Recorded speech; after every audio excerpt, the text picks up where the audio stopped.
Hello guys, आप सभी का वेलकम है मेरे इस यूट्यूब चैनल पर। तो आज के इस वीडियो से हम लोग शुरू करने वाले हैं क्लास 7 का ज्योग्राफी का एनसीईआरटी बुक पढ़ने का। तो इस वीडियो से हम लोग शुरुआत करेंगे चैप्टर 1। तो चैप्टर 1 कौन सा है? एनवायरनमेंट। तो चलिए शुरू करते हैं। After the long vacation when Ravi started going to school again, he notice that the only playground next to his school was dug up. People said that a huge building with many flats will be constructed there. Ravi was almost in tears when he realized that the big playground with its soft grass, marigolds and butterflies is gone forever. He shared his feeling with his classmates. In the assembly, the principal too sadly observed, "See how our environment is changing."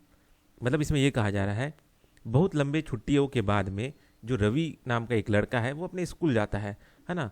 तो वो notice करता है कि उसके school के पास में जो एक प्लेग्राउंड था जहाँ वो खेला करता था, अब वहाँ पे खुदाई हो रहा है ना।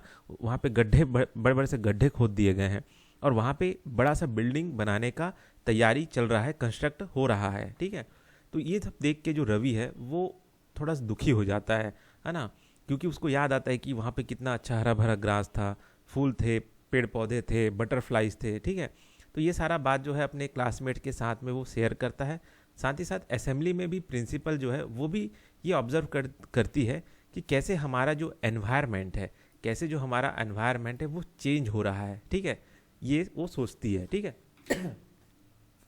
इन the class Ravi asked his teacher, "what is environment? Whatever you see in your surrounding," said the teacher. मतलब रवि ना क्लास में जाके पूछता है कि मैडम ये एनवायरनमेंट क्या होता है। तो टीचर बोलती है कि जो भी तुम अपने आसपास देख रहे हो ना, जो भी तुम अपने आसपास देख रहे हो वो सारा चीज़ एनवायरनमेंट ही है। ऐसा करके बोल रही है madam. Ravi thought aloud, that means the school building, tables, chair in the classrooms, even that open field, the roads, the garbage, my friend, all are part of our environment. Yes, said the teacher, but wait, some objects are created by nature, for example, mountain, river, trees, animals. Other are made by people, for example, roads, car, clothes, books. मतलब ये कहा जा रहा है कि रवि जो है वो पूछता है कि तो मतलब आप कह रही हैं कि हमारा जो इर्द गिर्द में जो सराउंडिंग है वो सारा अगर हमारा एनवायरनमेंट है, तो इसका मतलब ये है कि जो ये स्कूल बिल्डिंग है, टेबल है, चेयर है हमारे क्लासरूम में, है ना, ये जो रोड है, गार्बेज है, कचरा फेंका है, ये दोस्त यार लोग है, सब ये एनवायरनमेंट के ही पार्ट है। तो मैडम बोलती है हाँ, ये सारे के सारे एनवायरनमेंट के ही पार्ट है। लेकिन वो रुकने बोलती है, लेकिन रुको, इसमें से कुछ जो चीज़ें हैं वो नेचर क्रिएट करती है ना। जैसे कि पहाड़ हो गए, नदियाँ हो गए, पेड़ हो गए, जानवर हो गए, और कुछ चीज़ें हैं जिसे इंसान बनाता है, जैसे कि रोड हो गए, है ना, ये कार हो गए, क्लोथ्स हो गए, books. Now work in pair. अब यहाँ पे एक तरह से आपको टास्क बोला जा रहा है कि आप नेचर और ह्यूमन द्वारा बनाया गया अलग अलग चीज़ क्या क्या है उस चीज़ को यहाँ पे पेयर करने बोला है ना। तो ये उतना पढ़ने की ज़रूरत नहीं। बाकी आपको एक चीज़ हल्का सा समझ में आ गया होगा ना कि एनवायरनमेंट क्या है, किसको बोलते हैं। ठीक है, तो यहाँ पे अब हम देखेंगे कि components of environment from above conversation you understand that the place, people, things and nature that surround any living organism are called environment. मतलब जो भी जहाँ पे भी हम रह रहे हैं ना, वो जगह, वहाँ पे जो लोग हैं, वहाँ पे जो भी चीज़ें हैं, चाहे वो जीवित हो या निर्जीव हो, है ना, नेचर है, वो सारा चीज़ जो है वो क्या कहलाता है? एनवायरनमेंट कहलाता है। ठीक है, अब ये जो एनवायरनमेंट होता है इसमें आपका नेचुरल और ह्यूमन मेड फेनोमिना भी होता है। ठीक है, तो जो नेचुरल एनवायरनमेंट जो रहता है वो दो चीज़ को साथ में लेके चलता है ना। एक होता है बायोटिक एंड एबायोटिक कंडीशन, दोनों ही रहता है। ठीक है, तो ये नेचुरल एनवायरनमेंट में है बायोटिक एंड एबायोटिक कंडीशन। तो ये बायोटिक क्या होता है? बायोटिक वो चीज़ को बोला जाता है जो कि लिविंग ऑर्गेनिजम्स हैं, जिसमें जीव है, जैसे कि प्लांट्स हो गए, एनिमल्स हो गए, कीड़े मकोड़े हो गए, ये बायोटिक है। ठीक है, वैसी नेचर में एक और चीज़ होता है एबायोटिक कंडीशन, मतलब वो दुनिया जो कि नॉन लिविंग एलिमेंट्स है, जैसे पत्थर हो गए, जमीन हो गए, ये कोई जीवित तो है नहीं लेकिन ये भी तो नेचर का ही हिस्सा है।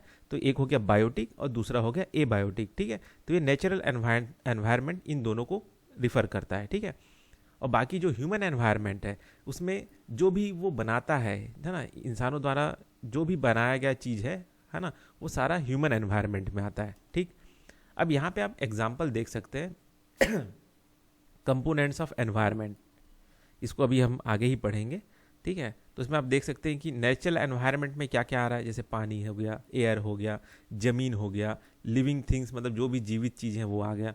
और इसी कंपोनेंट ऑफ एनवायरनमेंट का हिस्सा है आपका ह्यूमनमेंट, मतलब इंसानों द्वारा बनाया हुआ चीज़, चाहे वो बिल्डिंग है, पार्क है, ब्रिज है, रोड है, इंडस्ट्रीज है, माउंटेन्स है, मॉन्यूमेंट्स है, ठीक है।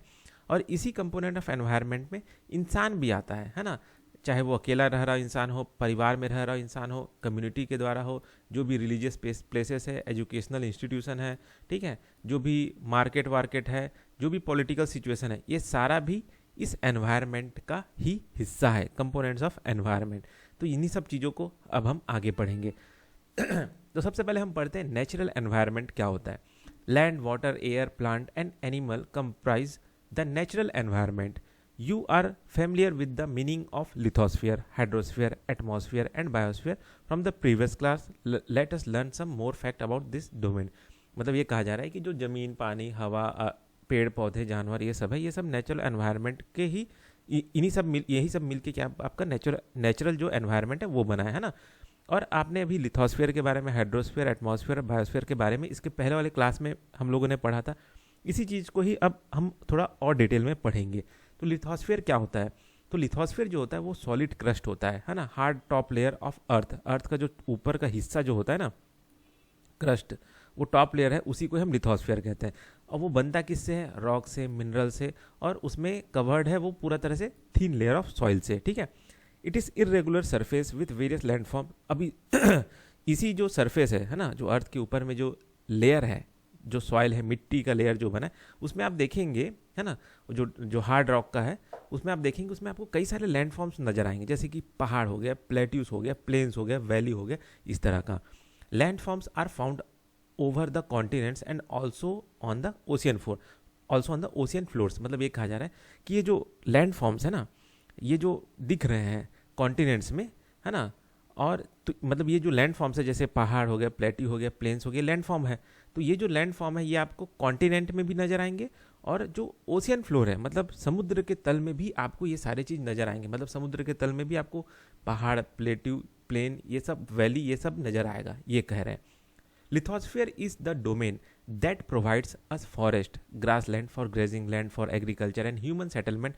It is also a source of mineral wealth. मतलब ये जो लिथोस्फीयर है ना, ये हमको क्या क्या देता है? जंगल देता है, ज़मीन देता है ना, मतलब एग्रीकल्चर के लिए ज़मीन मिलता है, इंसान उसी में ही रहते हैं, और इससे हमको कई सारे मिनरल्स भी हमको इसी से ही मिलते हैं। The domain of water is referred to as hydrosphere, है ना। अब जो भी चीज़ जो पानी से जुड़ा हुआ है उसे हम हाइड्रोस्फीयर कहते हैं। अब इसमें क्या क्या चीज़ आते हैं, है ना तो इसमें कई सारे वेरियस सोर्स ऑफ वाटर आता है, जैसे कि different types of water bodies कौन कौन से हो गए, जैसे रिवर हो गया, लेक हो गया, सी हो गया, ओशियन हो गया, है ना। तो ये सारे आते हैं किसमें? हाइड्रोस्फीयर में। और ये सारा चीज़ जो है लिविंग ऑर्गेनिजम्स के लिए बहुत ज़रूरी है ना। नदी, लेक, सी, ओशियन, इसमें भी कई सारे जीव जंतु रहते हैं ना, तो लिविंग ऑर्गेनिजम्स के लिए ये जो चीज़ें हैं, वाटर बॉडीज है, ये बहुत ज़रूरी है। The atmosphere is the thin layer of the air that surround the earth. The gravitational force of the earth hold the atmosphere around it. It protects us from the harmful rays and scorching heat of the sun. It consists of a number of gases, dust and water vapor. The changes in atmosphere produce changes in the weather and climate. मतलब ये कहा जा रहा है कि जो atmosphere है ना, वो थिन लेयर है एयर का, है ना, जो कि पृथ्वी को पूरा तरह से ढका हुआ है ना। और ये जो है, ये पृथ्वी के छोड़ के बाहर क्यों नहीं जा रहा? तो उसके बाहर ना जाने के कारण है वो है ग्रेविटेशनल फोर्स। जो अर्थ का जो ग्रेविटेशनल फोर्स है, जो गुरुत्वाकर्षण है, वो इस एटमॉस्फेयर को पकड़ के रखा है और अपने इर्द गिर्द अराउंड जो है उसको पकड़ के होल्ड करके रखा हुआ है। और ये जो एटमॉस्फेयर है, ये हमको ना जो सूरज से जो हार्मफुल रेस आते हैं ना, उससे बचाता है, ठीक है। साथ ही साथ जो गर्मी हमें सन से मिलता है उसको भी ये रोक के रखने का काम करता है। इसमें कई सारे आपको गैस, डस्ट, वाटर वेपर आपको इसमें मिल जाएंगे। जो चेंज होता है एटमॉस्फेयर में, produce changes in the weather and climate. तो जो भी एटमॉस्फेयर में भी जो भी चेंजेस होता है वो क्या करता है? जो भी वेदर है या क्लाइमेट है उसमें भी चेंज लाता है, ठीक है। Plants and animal kingdom together make biosphere और the living world. It is a narrow zone of the earth where land, water and air interact with each other to support life. मतलब ये कहा जा रहा है कि जितने भी पेड़ पौधे हैं, जीव जंतु हैं, है ना, वो सारे के सारे मिल के क्या बनाते हैं, बायोस्फीयर बनाते हैं, या उसे हम कहते हैं द लिविंग वर्ल्ड। ठीक है, तो ये जो बायोस्फीयर है या फिर ये जो लिविंग वर्ल्ड है, ये एक नैरो जोन है, अर्थ का वो सकरा सा हिस्सा है, वो जोन है जहाँ पे जमीन, पानी और हवा एक साथ मिलता है और वहाँ पे जो जीवन है उसको वो सपोर्ट करता है। ठीक है, इकोसिस्टम क्या होता है अब जानते हैं इकोसिस्टम क्या होता है, यहाँ पे देख लेते हैं। It is a system formed by the interaction of all living organism with each other and with the physical and chemical factors of the environment in which they live, all linked by transfer of energy and material। ठीक है, तो ये ecosystem क्या होता है, ये वो system है जो कि बना कैसे है, ये वो सिस्टम है जो कि बनता है जितने भी लिविंग ऑर्गेनिजम्स है ना, उनके एक दूसरे से मिलने से।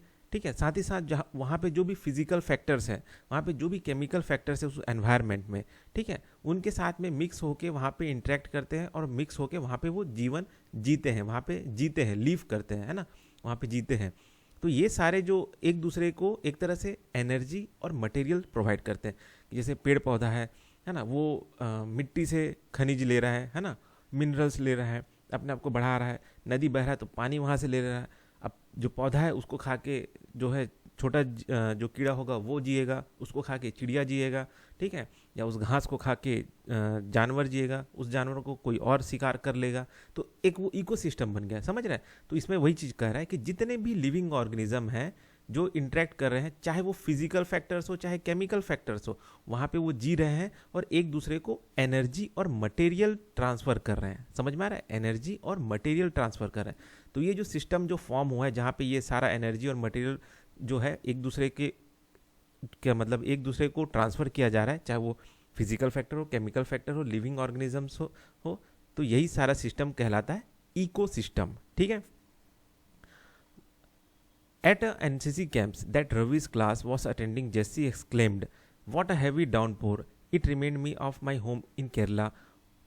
You should come and see how it pours and pours and pours over a lush green field and coconut plantation."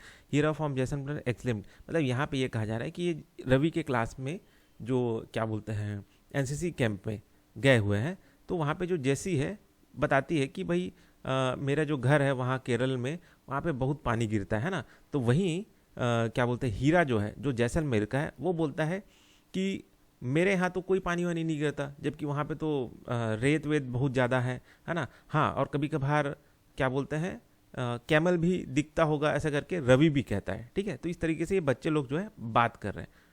ठीक है, तो यहाँ पे एक सिस्टम देख सकते हैं, ये है पॉन्ड इकोसिस्टम। यहाँ पे है ना, ये तालाब का इकोसिस्टम है, मतलब ये तालाब के आसपास में रहने वाले जो जीव जंतु हैं, चाहे है ना, चाहे वे जीवित हो चाहे फिर ये निर्जीव चीज़ हो, जैसे पानी निर्जीव है ना, मिट्टी निर्जीव है, लेकिन उस मिट्टी में ये पेड़ पौधा तो उग रहा है, उस पेड़ पौधा को उगने के लिए पानी तो चाहिए, पानी तो निर्जीव है ना। अब इस पेड़ पौधा को जो जीवित किया है, इसको खाने वाला भी जो प्राणी है वो जीवित वाला है, जैसे ये जानवर हो गया है। ठीक है, इसमें इस पानी में रहने वाले जो मछली हो गए, कीड़े मकोड़े खा रहे हैं। ठीक है, तो एक तरह से ये तालाब के आसपास का जो ये जीवन है, इसको हम कह दिए पॉन्ड इकोसिस्टम। पॉन्ड मतलब तालाब होता है ना, तो ये हो गया पॉन्ड का ecosystem.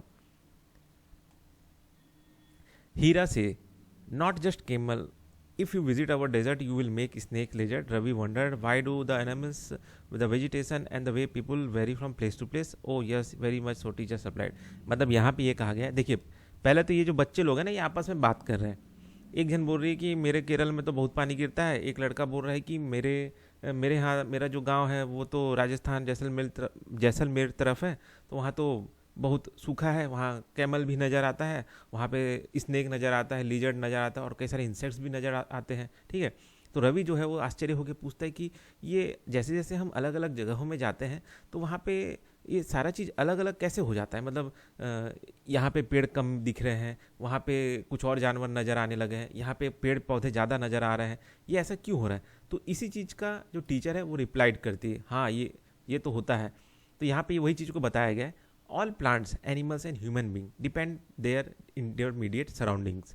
Often they are also interdependent on each other. This relation between the living organism as well as the relation between the organism and the surrounding form an ecosystem. There could be ecosystem of large rain forest desert है ना।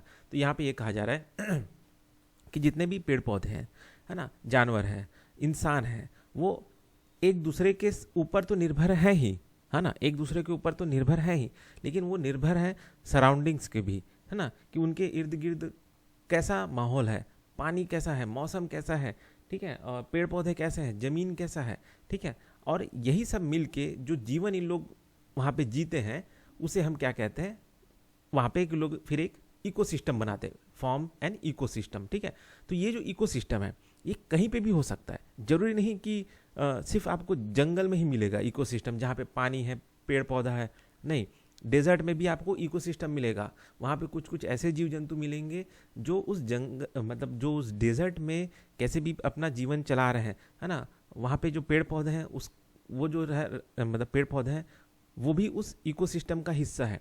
जैसे कि आप देखा होगा, जैसे कि desert का अगर इकोसिस्टम बोलूँ तो जैसे कैक्टस पौधे वहाँ पे मिलेंगे, है ना, ठीक, क्योंकि वो वहाँ पे उस भीषण गर्मी को सहने के लिए ही वो एक तरह से उस तरह का वो बना है कैक्टस, ठीक है। वैसी कैमल है जो रेगिस्तान के लिए ही बना है, वैसी कई सारे लोग हैं जो उस रेगिस्तान में रहना सीख गए, तो वो वहाँ पे एक इकोसिस्टम बन गया ना। वैसी पहाड़ी में भी रहने वाले लोग अपना एक जीवन वहाँ जीना सीख लेते हैं, वो एक इकोसिस्टम बना लेते हैं, है ना। जो लोग ग्रासलैंड में रहते हैं वो एक जीवन शैली सीख लेते हैं। तो ये सारा जो चीज़ है ना, अलग अलग जगहों में अलग अलग इकोसिस्टम फॉर्म कर लेते हैं कि कैसे जीवन जिया जाए एक दूसरे का इस्तेमाल करके, एक दूसरे पे निर्भर होकर, ठीक है। तो उसी को हम कहते हैं इकोसिस्टम। और इकोसिस्टम किसी एक जगह नहीं होता, हर जगह का अपना अपना अलग अलग इकोसिस्टम होता है।